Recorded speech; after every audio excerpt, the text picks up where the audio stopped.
Assalamualaikum warahmatullahi wabarakatuh. Kali ini saya ingin menyoroti peta politik menjelang pemilihan presiden 2024.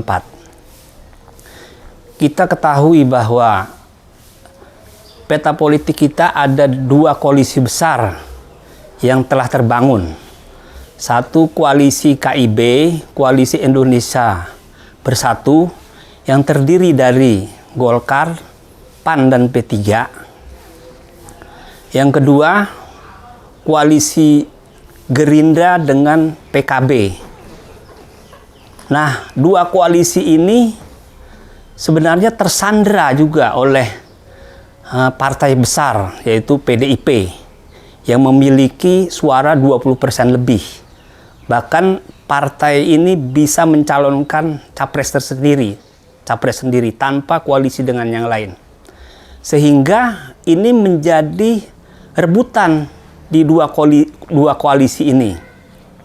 Apakah PDIP mau berlabuh ke koalisi KIB atau berlabuh ke Gerindra dengan PKB? Nah, dua koalisi besar ini sedang menunggu PDIP, sehingga dua-duanya stuck juga.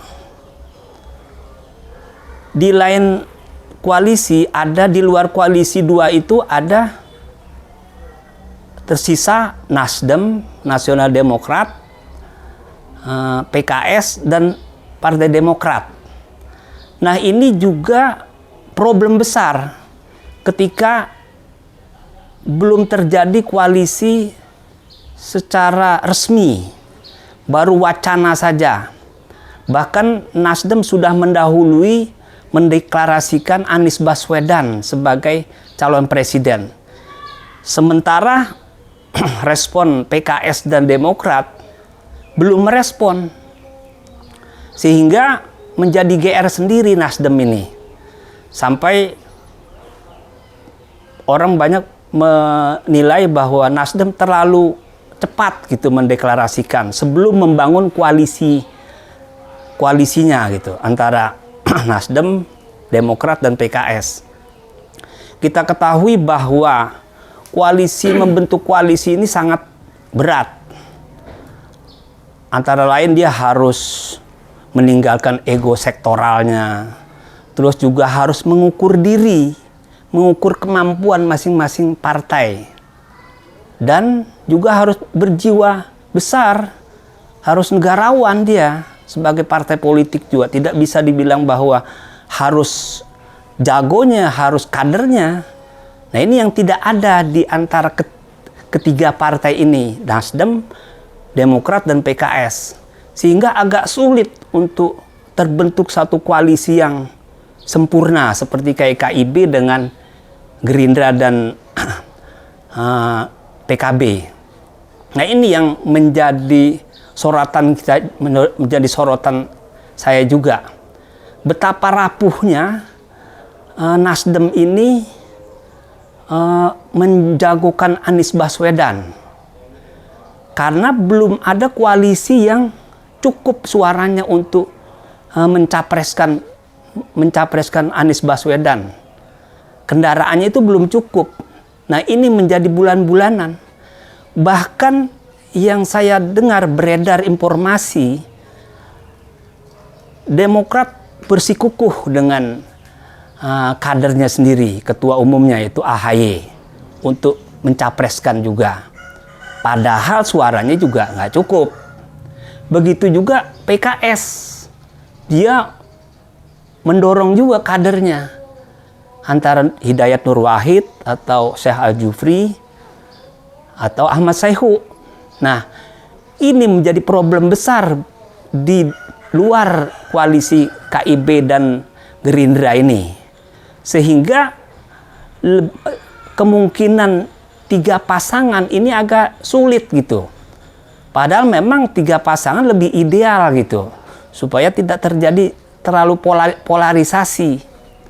Nah, ini yang menjadi pesimisme bahwa di koalisi Demokrat, Nasdem, dan PKS itu agak sulit terjadi koalisi itu. Apalagi saya dengar PKS juga sudah menentukan tarif ketika dia sudah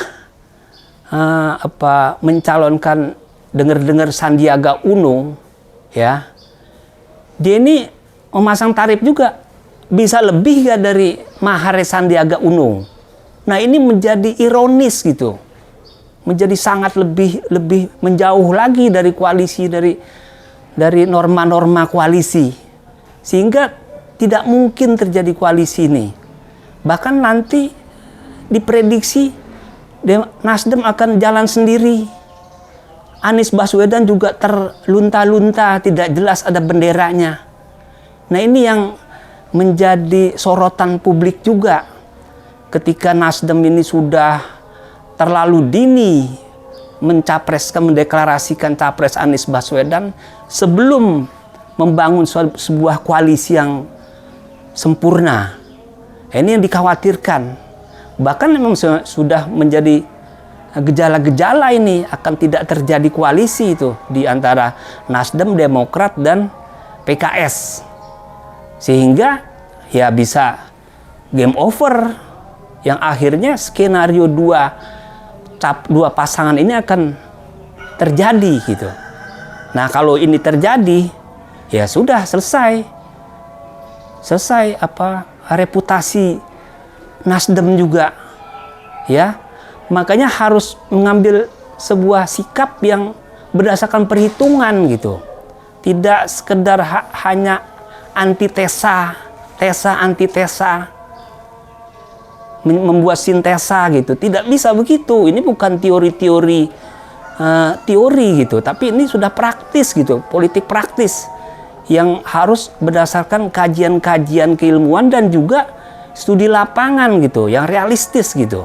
Jadi bukan berfilsafat lagi antara teori, tesa, antitesa, sintesa, tapi harus ya membangun koalisi. Membangun koalisi harus ada kesadaran, ya kan, tidak ego sektoral, dan punya jiwa kebesaran gitu, legowo, supaya terjadi koalisi. Toh kepentingan kan bisa dirajut di antara kepentingan-kepentingan itu sehingga menjadi solid. Nah itu yang menjadi sorotan saya juga berdasarkan di media-media saya rangkum. Inilah peta politik menjelang Pilpres 2024. Ya kita harapkan ada lompatan-lompatan lagi gitu yang mungkin diciptakan oleh partai-partai politik di luar koalisi itu, sehingga menjadi sebuah alternatif, menjadi sebuah pilihan-pilihan bagi masyarakat untuk Pilpres ini. Saya pikir itu saja. Mudah-mudahan narasi diksi ini bermanfaat buat publik. Saya akhiri, billahi taufiq wal hidayah. Wassalamualaikum warahmatullahi wabarakatuh.